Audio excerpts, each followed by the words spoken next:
record straight there. So start Yeah, I can do that for you. Yeah. So the Alzheimer's Association is the world's largest national organization for Alzheimer's care support and research. So we're a national organization, and I'm sure that you've seen in this area as well as multiple other areas, there's a lot of smaller Alzheimer's groups. They more so will focus on just the hands-on support in the communities, one-on-one working with the families who are affected by the disease. Okay. The difference between them and us is we do that as well, but then we're also the lead research organization. Right. So on a national level, a lot of our funding goes to research as well as that on the ground support, whereas the smaller organizations are really only doing that one-on-one work with the caregivers and the people who are affected by the disease. When you say on the ground support, what does that mean? What does that really? I mean, it means multiple things. Some organizations will just work one-on-one with families and kind of provide them with some respite care. So maybe even almost like babysitting an adult, so that their caregiver can get out and go grocery shopping, things like that. Okay. We can do that as well, but also something else we do that's more so local is education and support groups. So we have staff as well as volunteers throughout all the cities that we cover that will do support groups for either caregivers or actual people who are diagnosed with the disease. And then we also do educational programs. So we have staff and volunteers that are trained to go to businesses, schools, anyone who really needs it, as well as educating doctors on how to properly diagnose, how to do it gracefully, because in the past it's kind of been a stigma with the disease that a doctor will be like, well, you have Alzheimer's, and as of right now, there's nothing we can do. Have a nice day. Right. And, then that's when the Alzheimer's Association gets calls of people frantic, what do we do? Right. And we're here now and trying to get the word out as much as possible to let people know that we're here. We're in almost every major city in the country, and anyone who's diagnosed or needs support can call us anytime, and we're fully staffed. And we also have a 800 helpline that runs 24/7. So you're talking about two different things. Before we get to the support groups, let's talk about the doctors. You educate the doctors. Let's not gloss over that. Let's dive into that. What are you talking about specifically? I guess I'll put it on a personal level. When my grandmother was diagnosed with the disease, that was almost 10 years ago. So that was really when the disease didn't get much attention. No one really talked about it. It was right before the time period when people would just say, oh, grandma's going a little crazy, but they didn't realize this was a disease she had. When my grandmother was diagnosed, the doctor basically told my grandfather and her while she was in the room, you should probably take her car keys away soon. And my grandmother was still lucid enough that she would, it sent her into a panic. She went into a normal doctor's appointment and then finds out upon leaving that she can no longer drive. And it was kind of an insensitive way for him to... Were you there? Were you there at that moment? No, I wasn't. heard the story? Okay. No, this is just what my grandfather told our family. Got it. And so, now we've got two elderly people who are frantic. Right. And we just, in that moment, this was before I even got involved with the organization, we're like, well, that was a terrible way to drop the bomb. Yeah. And now that I work with the organization, we saw it a lot in the past few years of doctors just not properly diagnosing, and then also not giving them the resources they need.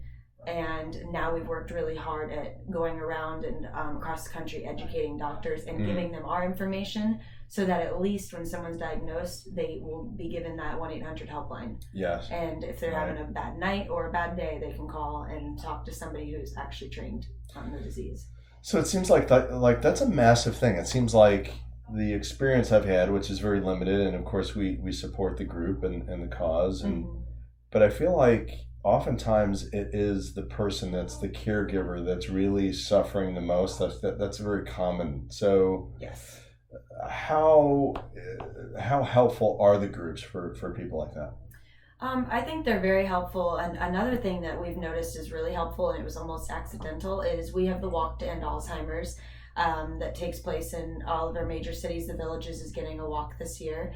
And then also the event that I run called The Longest Day. We've realized that another good way to kind of get caregivers out and give them some time to enjoy life and kind of celebrate the disease in a way is bringing them to these walks and these Longest Day events. So that's been an accidental way to get caregivers out and give them a little bit of a break.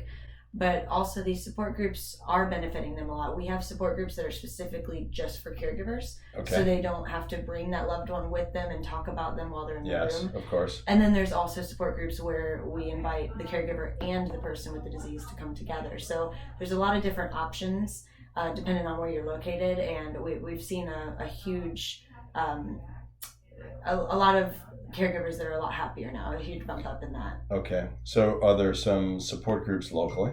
There are, yes. And I cannot tell you exactly where they are because we do have many. But when you visit alz.org, that's our main website, there's a button that says support groups. You click it and you type in your zip code, and then it lists all the different ones and the different times they meet. Okay. Most of them will meet weekly, some of them twice a week, depending on if they're well attended or not. So there's a ton of different ones. There may be, for instance, there's a lot of folks that have recently been getting diagnosed with early onset Alzheimer's. That's a harder demographic to get a large group for a meeting. So the certain ones like the early onset support groups, you may have to travel a little bit for those meetings. Got it. But the general support groups, they're all over. Okay, interesting. Okay, good. So tell us about the longest day. What is that? Let's dive into that. What is that really? It sounds like a confusing concept, but it's really simple. This is an event that I took over a year and a half ago, and the messaging for it, the reason it's called the longest day, is it's based on the summer solstice, which is on June 20th this year. Right. And we called it that because every day is the longest day for a caregiver. So in honor of them, we encourage people to either raise awareness or funds on that day. And we chose that day specifically just because there was the most potential, the most time to raise money and awareness. Got it. Okay. The funny thing about it is, and I always have to remind people, you can do your longest day event whenever. So I have a longest day event that's taking place this weekend. It's a golf tournament in Melbourne. I had longest day events that took place in December. So really the fundraiser's name is the longest day. The messaging was supposed to route it to the month of June, but we encourage people to fundraise and raise awareness anytime. And another reason we picked June was because June is Alzheimer's and Brain Awareness Month. So we were all kind of trying to tie in that messaging. But the longest day is basically our opportunity for people to fundraise third party. So we have the walk, which we run and then invite people to come to it. Longest day is we encourage businesses and folks to do their own fundraiser in honor of the longest day. So you'll consult with maybe the local group on how to put that together. Is that how that really works on the longest day? Is that what happens? Yes. So I am the longest day contact basically for all of Central North The queen Florida. of the longest day. That's who you are. I guess so. So when somebody registers for the longest day, I get a little update on my computer, and then I reach out to them. And it's basically once someone's registered and wants to do an event, they work one-on-one with me, and then I kind of will not only, I wouldn't say train, but work with them on coming up with ideas on making their fundraiser even better than it could have been.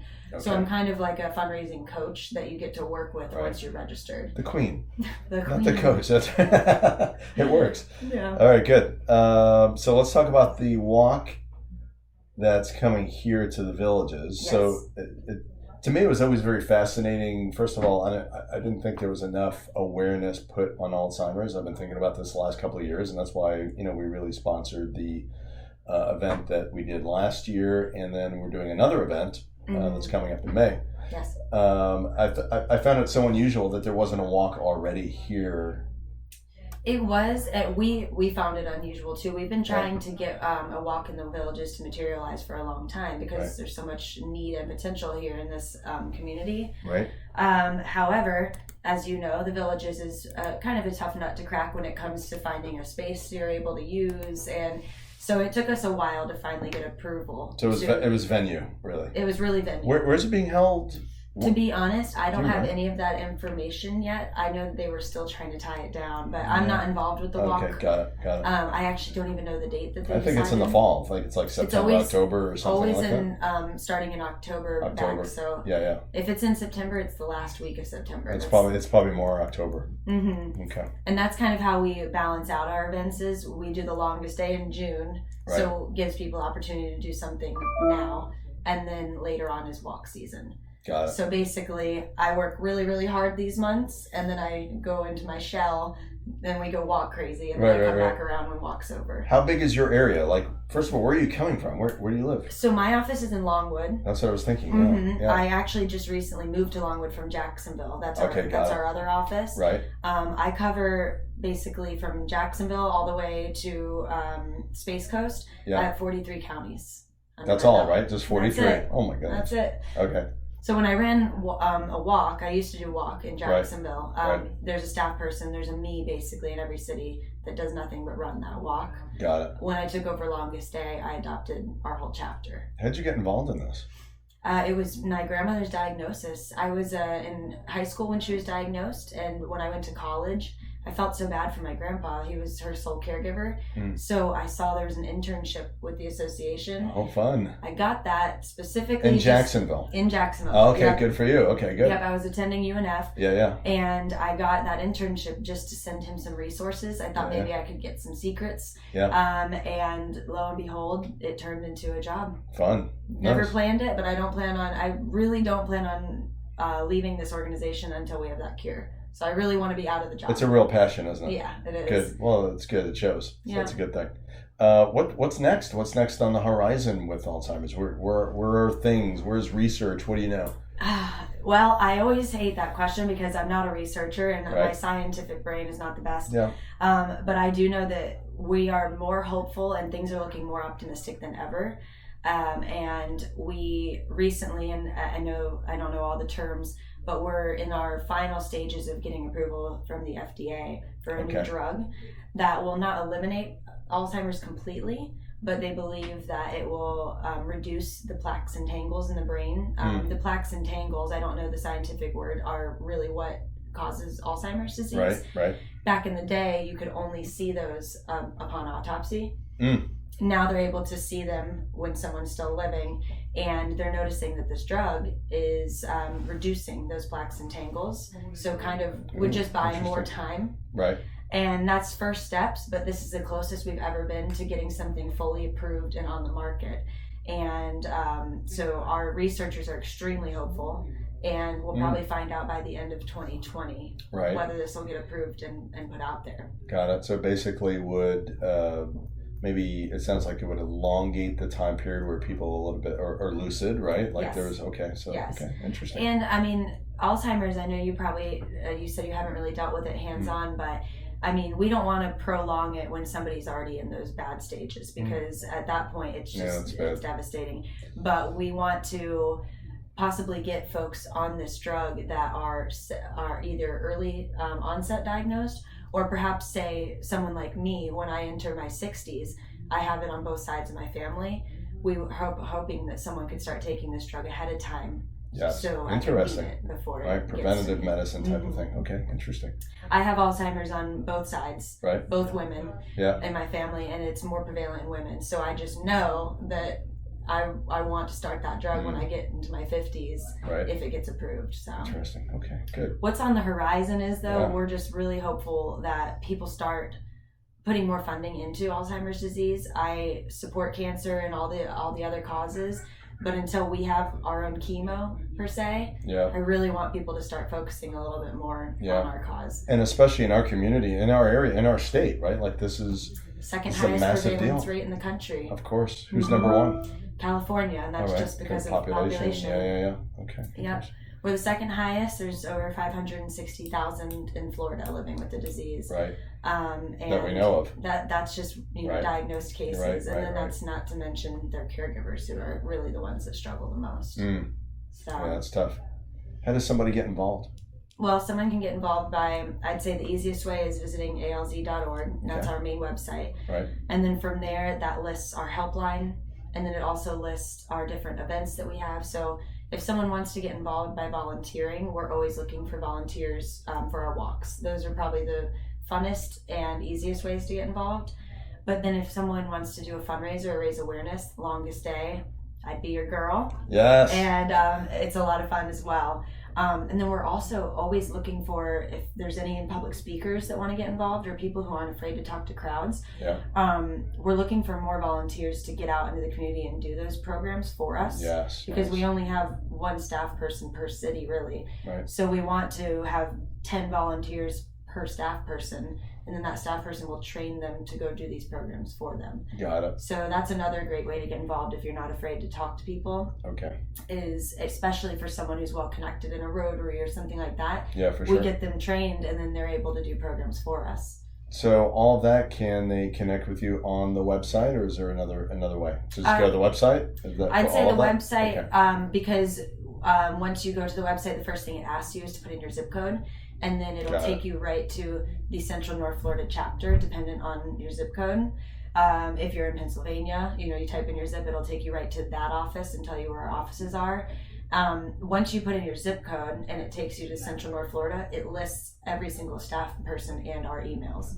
So like all my contact info is on that website. Is in there as well. Mm-hmm. Okay, good. And it'll say long to stay director, walk director, programs director. So specific to what you want to get involved with, our contact info is all on that website. Got it. And well, look, we're also looking for like junior Carlys, right? Like people that were you 10 years ago that maybe would want to intern and that type of thing, right? Yep, always looking for interns. And we have interns that work at every single one of our offices, so many Carlys all around. I love it. Yeah, but we're looking for more involvement, and honestly it hasn't been too hard to get too much involvement because the disease is growing so rapidly. There's a lot more cases of early onset now. So kids my age, I say kids, but young professionals and kids that are around my age group are starting to see it in our parents now because of early onset. Yeah, right. So it hasn't been difficult to get people involved recently because it's progressing so rapidly. Wow. Mm-hmm. Carly, thank you. Thank you so much Appreciate for having me. Yes, well done. We're bumping fists right now. That's right. It's an odd time in the world.